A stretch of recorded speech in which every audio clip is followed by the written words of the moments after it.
Hey everybody, Logan here, and again, talking about the Xbox Series S, there's just so much coming out about the Xbox Series S lately, and it's funny that I started talking about it, and now it's everywhere, whether it's developers, you know, bashing it, or, as this video is going to touch upon, gamers loving it.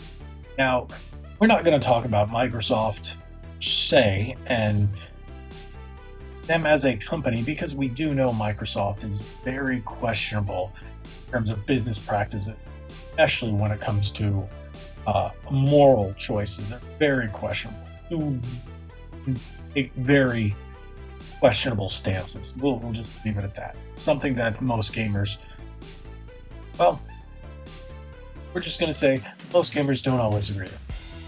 But that's not what we're talking about. Even though that's been coming up quite a bit lately, whether we're talking about Microsoft or Xbox's social media or whatnot, apparently that isn't playing any part in any gamer's decision on what to pick up. And apparently, the Xbox Series S is helping people break through from other platforms into the Xbox ecosystem. So, according to an earnings report that led up to the end of September 2022, Microsoft recently published this. It's really interesting. The report revealed that Xbox gaming revenue was up by 4% year on year, which is actually pretty good. But hardware revenues were up 13%. And the craziest thing, which I'm gonna toot my own horn here, but I called it. CEO Satya Nadella also dropped the information that it's the Xbox Series S that is what's doing it. So nearly half of the Xbox Series X buyers are new to the ecosystem, which means that people, whether they're coming from Sony or Nintendo or PC or just not gaming at all, decided to look at that Xbox Series S and say, that's a decent price. I can get a brand new console for that much next gen. And they're actually readily available. Go into any Walmart or Target, you'll see them. They're sitting there. You can go on GameStop's website or GameStop's, well, depending on the store, you can go in and ask for one, and they go, sure, here you go. So the thing is, it's not physical software based. So that's one thing, but a lot of people don't seem to care, especially with Game Pass. So this is a solid Game Pass machine. I actually have one sitting right here. And yeah, no matter what you think or feel or how you feel about Microsoft, things are looking up for their console market. And that's actually a good thing overall for the gaming landscape. Removing real world issues and nonsense that goes on behind the scenes and all this craziness that devs and whatnot are jumping into. Just more people getting into the Xbox ecosystem and playing certain games like Forza, Halo. Maybe hopefully they're playing Master Chief Collection because Infinite's questionable. We've already talked about that multiple times on this channel. But what is really interesting, devs are bashing the thing. They're trying to get Microsoft to stop making mandatory Series S compatibility, but Series S is the one that's been bringing all customers, all the gamers, all people in general who wanted to play Xbox into the ecosystem. So no way on God's green earth will Microsoft say, nope, you can't support the Series S. Some people are saying it's going to hinder it. Other devs are saying, you know what, it can do 4K, 1440p, 120 frames per second. I haven't seen it on the Series S. Most of the stuff that I've seen has been 60 frames, 30 frames, 60 frames, 1080p, or 1440p.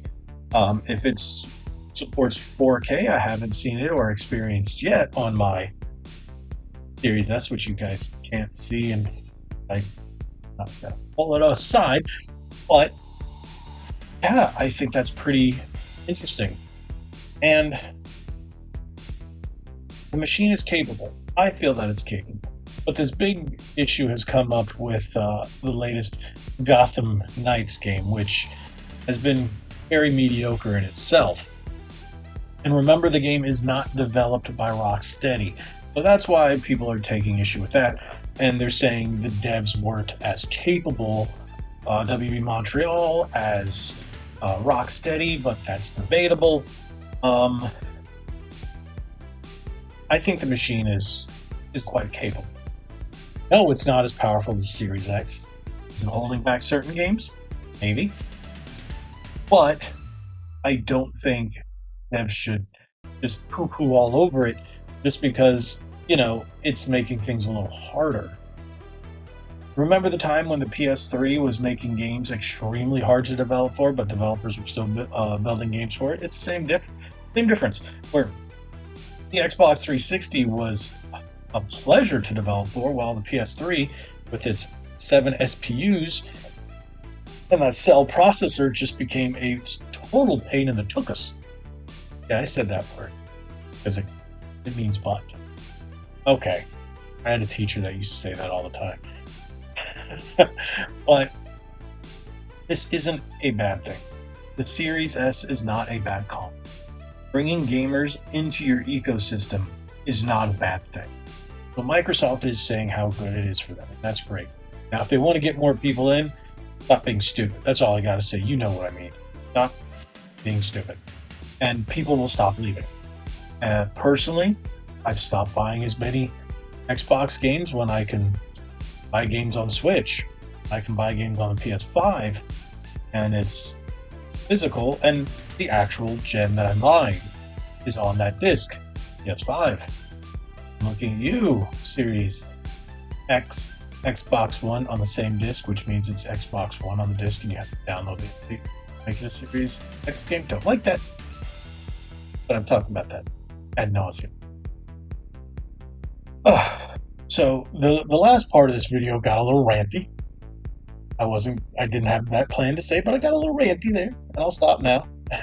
I just want to say thank you guys so much for watching. What do you guys think about the Series X, Series S debacle, I should say, with devs taking a poo-poo on it, gamers embracing it by buying more, and then it just becoming a solid Game Pass machine? And some people are even using it as a cloud gaming device. Apparently, it's helped with the cloud gaming. Yeah. So, Microsoft, if you get your stuff together, you might even be able to double it.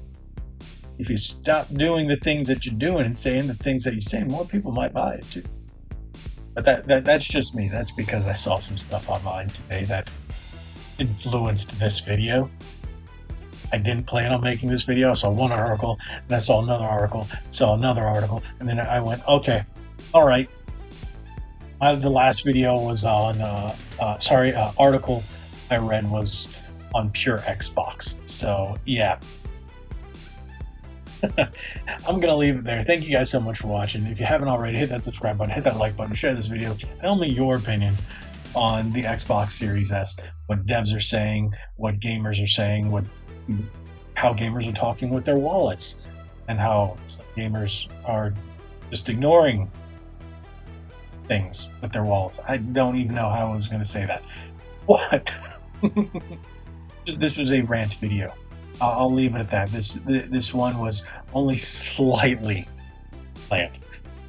But I read so much I had to. Okay, I've been going on too long. Thank you guys so much for watching. Remember to hit that subscribe button, hit that like button, share this video. Head on over to our socials. Follow us at Red Bandana Gaming on Facebook and Instagram, at RBG_retro on the Twitters, where we tweet all the twits. Yeah, and subscribe. Thank you guys so much. Like what I always say, be legendary. Thanks again.